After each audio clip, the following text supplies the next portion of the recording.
Hello and welcome back to another episode of More Than a Business Live. My name is Mitch Case. I am your host today.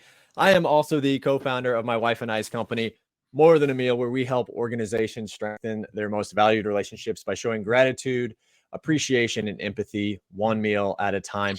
We are coming to you guys every single Thursday at 3 p.m. Central Time, interviewing leaders and leaders of organizations that are truly doing their business in a different way, ultimately truly more than a business. And I have been so grateful to be able to interview so many amazing leaders within their organizations here in Kansas City and outside of Kansas City. And today's guest is nothing short of that. I'm really excited to get you introduced to him in just a moment. But before we do that, I do want to give a shout out to our sponsor, True Captive.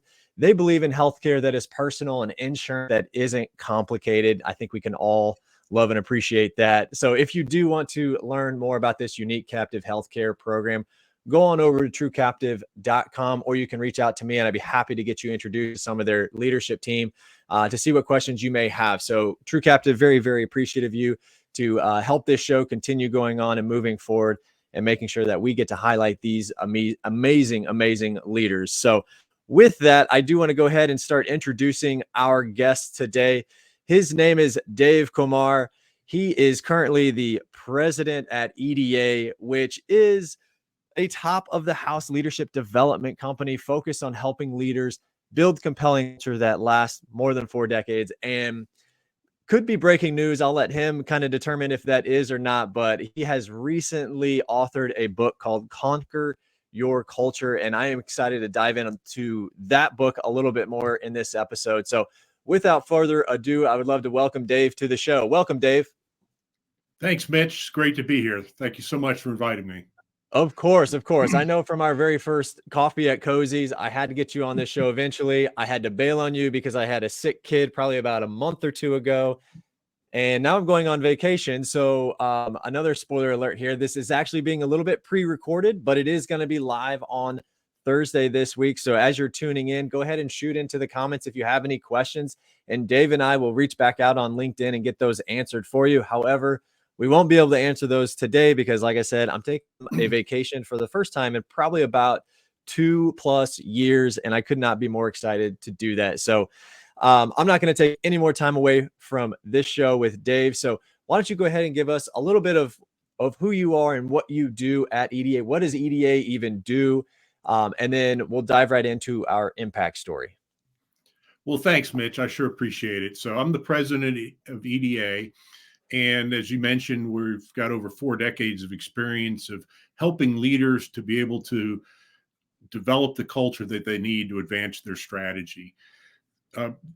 What's really exciting is we're also a tech company. So we've got that experience that we've been able to apply to our technology. So it's not a bifurcated company, but it feels somewhat like a tech startup, and Sure. somewhat like, again, a very established brand of that we focus on top of the house, coaching CEOs, C-suite, help board development. Awesome, Dave. Well, I'm excited to kind of dive into this because I know I definitely want to save some time to get to the book a little bit later. But before we do that, starting off the show, we always talk about this impact story. So maybe tell us a personal story of something that you, or maybe the work you've done within EDA that has had a direct impact on either a team member, maybe a client, or potentially even a community member. Yeah. So one of the reasons I joined EDA was because of the phenomenal culture that we have there. And I was, out on my own. Some folks may know I retired as a brigadier general in the United States Army after just a little over 31 years of active duty. And so I was working on my book, and I had this opportunity, fantastic opportunity, to join EDA. And it's one thing, and I've seen it a lot, where companies say they have a good culture or they really care about their culture, but EDA really lives it on a day-to-day basis. Our CEO, Bonnie Hageman, she is a phenomenal leader, and regardless of what's going on, regardless of how how tense things might be because we're trying to meet a deadline to get a product out. Of Uh, course. always, always, always the people come first, whether it's, an illness in the family, whether it's some other issue. We always, always, always make sure that the individual is able to take care of what they need to take care of. And because everyone understands that, everyone else in the company, we're a fairly small company, as those things go, but everyone's like, okay, what can I do to, pick up the slack here? Because so-and-so needs to, take care of a child or a parent. And so that's really what we pride ourselves on at EDA is we don't just talk about it and explain and show and help others do it. We do it internally As well.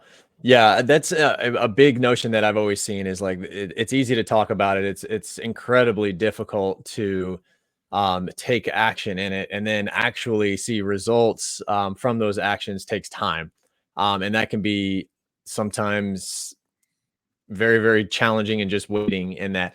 I am curious. So this is maybe an unprepared question, but I feel like you'd have a good answer for this. So civilian life and life in the military, like what are some things that you've been able to take from your 30 years experience in the military to building a culture within an organization, both internally with EDA, but even some of the clients that you've served? What are some of the things you've been able to bring from one to the other? Well, I think first and foremost, the Army is a people business.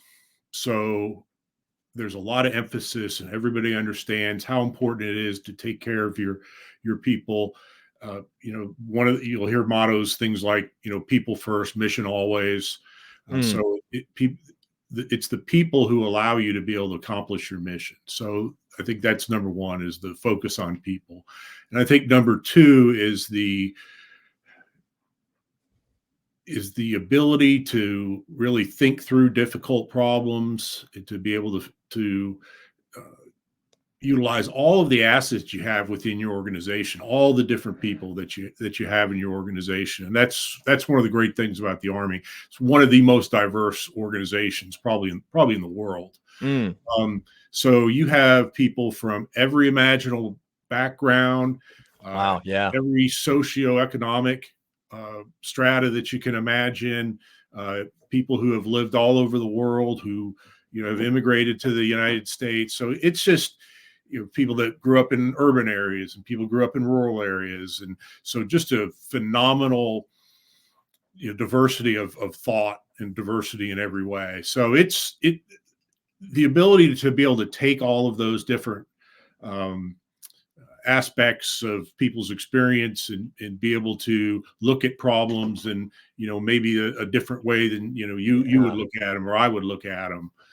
So I think that's being able to leverage that is I think extremely it's extremely powerful when we're working with our clients or internal to EDA. Yeah, so I making can sure only the people are imagine that first. value. Yeah, so making sure. So again, focusing on the people first, Yeah. thinking through very difficult problems while using a tremendous diversity of thought across the organization to be able to help you solve those very, very hard problems. The idea of just the value in new perspectives and different perspectives in any situation, I think has probably been one of the most humbling things that I've learned through business ownership. You're so inundated in making this business work or doing the day to day, and you're behind the steering wheel trying to drive this thing, and then somebody comes with you with an idea that's the most obvious thing that you've ever seen, but you're so head down and focused you can't even see it until somebody comes to you and says, have you thought about doing it a little bit differently? And it has excelled opportunities, jobs, all the different things. So oh man, that just I never thought about that from the military perspective at how I mean, I guess I knew it was diverse, but just thinking about the different experiences, the life lived, the opportunities that are available to learn about somebody new. and how you can carry that on back in civilian life as well is going to be incredibly valuable to any individual and organization. So I really appreciate you kind of diving into that. And maybe we're going to hear more about that when we start talking about the book here in a little bit. But let's talk about EDA specifically on this. You're developing leaders who are either currently leading and we want to be better leaders, or maybe they're the next wave of leaders coming in. You have a long span of generations to be working with in this space. What is it about EDA that truly is more than a business? Yeah. So again, we do, we are helping develop leaders, whether, again, like you said, there might be, leaders sitting in leadership positions right now. They may be a high potential employee that you've identified that, has some, and you're looking at to develop that leader to allow them to become a leader in the future. And we have phenomenal technology that allows you to see your culture in real time without even having to do surveys. But it's still all about it. It's not just to build that culture. It's not just to help those leaders lead. It's to ensure that the outcome is a engaged workforce, people that leave work every day energized instead of drained. They feel like they've contributed to something bigger than themselves. They think that they've been appreciated for what they accomplished. They Sure. enjoy the people that they work with, and they feel safe in that organization. So when those people leave work, just imagine how we could change the world if everyone loved where they worked. Hmm. Think about when they left work, that's the condition they're in. Think about what better members of their communities and their families they would be. Mm-hmm. And that will change the world. And so again, it's yes, we're developing leaders. Yes, we want leaders to be able to see their culture, but it's really about that outcome. What is that Mm-hmm. culture? How do we, bring people in that organization? How do we help develop them? How do we, help meet their needs? And because again, we want them to be engaged, not only because it's going to make us, more profitable, greater innovation, less turnover, fewer accidents, all those things, which are great. Because I understand Right. in the end, you still have to run a business, Yeah. but Profit's not a bad word. right, but you can do it in a manner in which, again, those people leave work every day and are just geared up instead of drained to be able to be productive members of their community and their families. I think we've all left home, and whether we were coming home maybe to friends that we are going to meet out for drinks, to a roommate at home, to a girlfriend, boyfriend, spouse, whoever that may be, on the good days we're probably a lot of fun to be around, and on the bad days, I can speak for myself in this scenario. On the bad days, there's always tension. And I've always thought about this idea, like after interviewing so many leaders, we talk about, if we can make it so that their blood pressure doesn't increase when they um, either leave, or decrease when they, or excuse me, when it increases when they walk through the door, and it can actually reduce a little bit when they walk out the door. Be able to come home to that spouse and have a real conversation around maybe the challenges, but not being in an argument, not being mad and lashing out on them for something that happened at work, which creates turmoil inside yourself. And then you wake up the next morning and all you've done is taken that back into the workplace. And it's just this perpetual cycle that just creates, like you said, lack of engagement, lack of creativity, lack of innovation, lack of retention, like all these things. So how amazing would it be? And I know this is like, there are companies that are doing this well. There are companies that are striving for it. And there are ones that you're probably planning for it for this year. But the idea of being able to create this space where, we know not every day is going to be a great day, but if we can make the majority of those excellent days, that's really going to create better community members, better spouses, better friends, better all around to make just life more enjoyable. At the end of it, we're all human beings looking for that community focus. And if we can have that both at work and at home, that just seems like a big, big win. So, well, let's transition a little bit into this book. I know you've been working on it for a little bit, and I think that's just because it needs to be perfect. So let's dive in. I always like to ask the question anytime I've had an author on the show. First, I just want everybody that tunes into this. The name of the book is Conquer Your Culture. Dave, I'm going to let you tell them when they can potentially get their first copy of this, and how would they go about getting that copy? Yeah, so I actually have the author's proof. That's why you've got to see this line through here. This is the soft cover. I'm still waiting for the author's proof on the hardcover. Should be here in a few days, but hopefully we should in a few weeks be able to. You should be able to get it on Amazon. Okay. And So yeah. what I'll ask you to do, Dave, is after this airs and after that does come out, throw that into the comments in this so that we can get that book and anybody can come and take a look at that. But the question I always like to ask authors, because I think a lot of people have this idea of like, oh man, I'll write a book. And then I've talked to people that have written books and like, oh my gosh, I'm never writing a book again. Um, why do you want to write a book, especially around culture? That's a fantastic question. I've heard statistics like 80% of people say they want to write a book, and less than 1% actually publish a book. Is that After having wow? still not completely crossed the finish line, I can understand because especially if you haven't done it before, it Yeah. can be a daunting task. Mm, But the reason I wrote this book is because it aligns with really the mission I have for being able to try to achieve that sort of high level vision of helping create a world where everyone loves where they work. For those reasons I talked about, being fantastic members of their community, their family.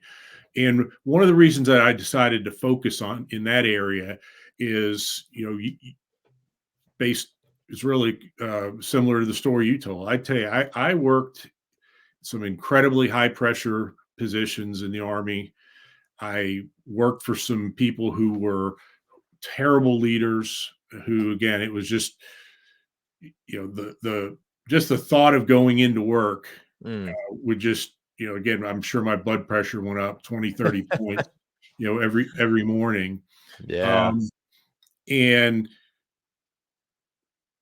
Gary Ridge, who was the longtime CEO and chairman of the board of WD-40 Company, which is just an amazing company for as far as culture is concerned and a lot of other things. He describes culture as, how do your people feel on Sunday afternoon? Yeah, there you go. That is statistically the highest rate of heart attacks. It's Yeah. crazy. So I likewise, you know, so many times came home from work and I expended every last drop of energy and my very last nerve at work. And when I got home, I was less than no fun to be around. Yeah. And I tell you, it definitely affected my family. Mm. I wish I had uh, been able to, deal with that stress better. And it's very, very, it can be very, very difficult. So I figured once I retired, hey, why not try to help other people create culture within their organization so Yeah. that their people aren't going home like that. Mm. Mm. Um, and what I've found over the time, and this book really, it's a summary of what I've learned over the last 35 plus years, being both a student and a practitioner of great culture. Mm. And what I've realized is like we mentioned before, everyone talks about culture. You can't go. The other day I went on to Amazon. I typed business culture, got over 3,000 books. Yeah. I went to Google and put in importance of culture in business and got 1.3 billion hits. Okay. Yeah. So to put that in perspective, if you spent 1 minute on each article every day, every working day, okay, it would take you 11,000 years to see every one of those articles. So You could get to the sun and back in that time, I think. yeah. And for any of the listeners, trying to do the math, I will admit I did round it up to the nearest millennium. I figure we're 2 centuries among friends, So Yeah, we've got some fact checkers that tune into this, so so better be careful. because everyone's gonna be like, "Hey, I did the math on that," and and when I mentioned that in a keynote, I look and I could just tell, I could see people are like trying to do the math in their head, and it's like, is that right? That seems like an awful long time. But yeah, so everyone talks about it. There's so many books out there about why culture is important, why we should care. But what I really was challenged with, I mean, to this day, it's because it's not easy, is how do you actually develop it? How do you Yeah. do it? It took me about a decade to kind of figure out that building great culture was more than just the leader and the impact of the leader. Yeah. As when I interview CEOs, first question I was asking is culture important? I've yet to have anyone say no, and I think most of them believe it. I think most of them Yeah. believe it. Yeah. But the next question I ask them is, so what kind of culture are you trying to build in this company?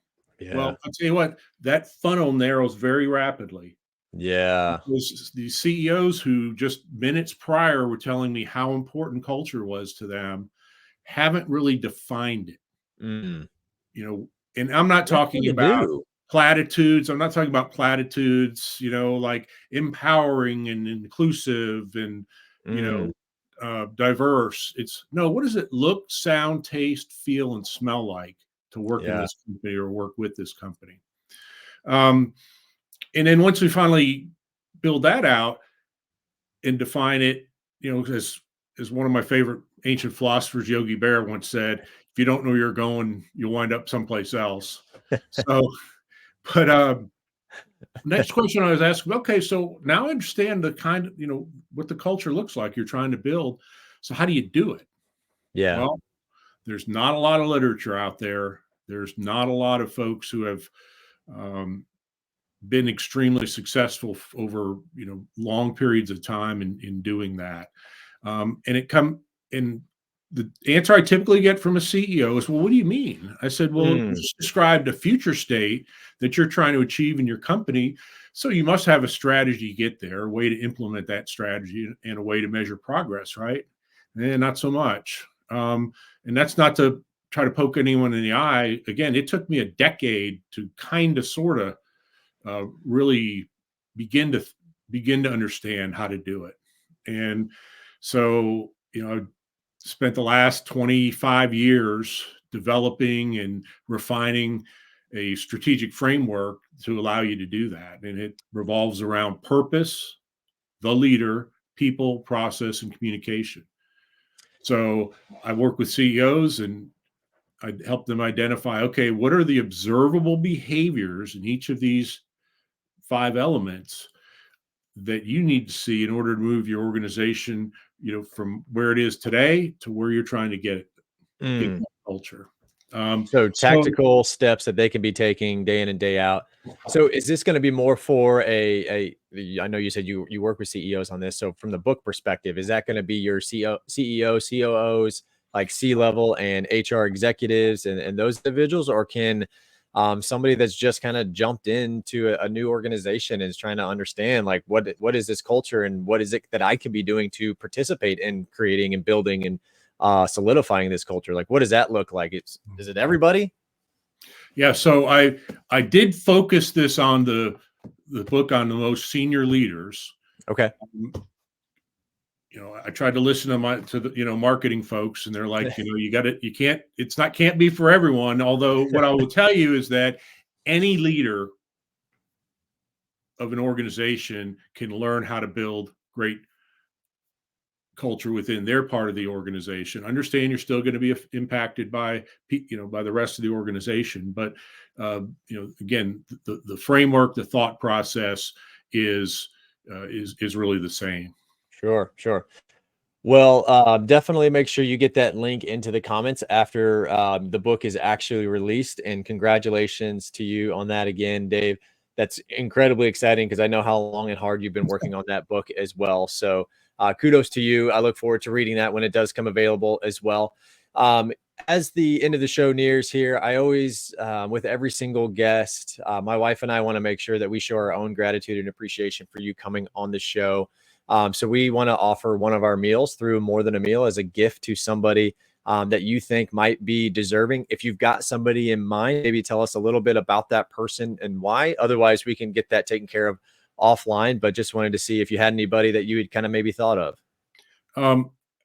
I do, but I'm not sure that since I had not asked them ahead of time whether I could mention their name or not. But it's somebody within our organization who truly goes above and beyond every single day and has really inspired other people within the organization. You don't have to be in a formal leadership position in order to be a leader. And you can lead your peers, you can lead up. You hear about mentoring up. Well, I'll tell you what, you can lead up as well. It's a little bit different, but those key elements of leadership are applicable no matter where you are in the organization. Well, we'll definitely get connected offline here and make sure that we can get that released to them. And just the amount of work and you wanting to show gratitude for that work that they do above and beyond. So I love giving away these meals in this way just because it gets to highlight other individuals that are working hard day in and day out. So Dave, man, first and foremost, man, I appreciate for the years of service that you sacrificed. I know probably family time and all the things that you did. So I'm very, very appreciative of your service for this country. So thank you very much for that.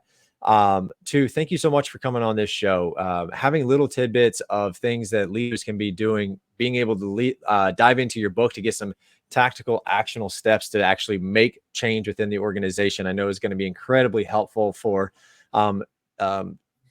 young businesses that are just getting started to those that maybe need a new perspective because they just can't get over the hump and whatever that looks like. So with that, Dave, I always like to make sure that people can reach out to you. So what is one of the best ways for them to get in contact with you if they want to learn more about your book, more about EDA and the services that you provide, or just go grab a cup of coffee with you?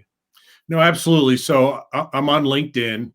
That's probably one of the best ways of doing it. Otherwise, they can email me, and I'll put the email address.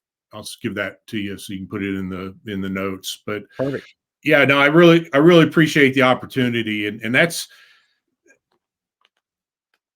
the reviews I've gotten on the book so far. As I sent it out to a group of CEOs and corporate board members, is their appreciation for how practical it is. In fact, I just had to double check with the reviews, the forward, all that. You're really looking at it. If you take that out, you're looking at maybe 120 pages. One of the things I wanted to do is make sure that I wrote a book that a CEO could read on a domestic air flight. Yeah. Plus the end of each chapter, there's 3 thought questions, and then there's 3 actions to take. So again, that's really the key to this. This is a practical way of doing it. Thoughts and actions. So awesome. Well, we have reached the end of the show.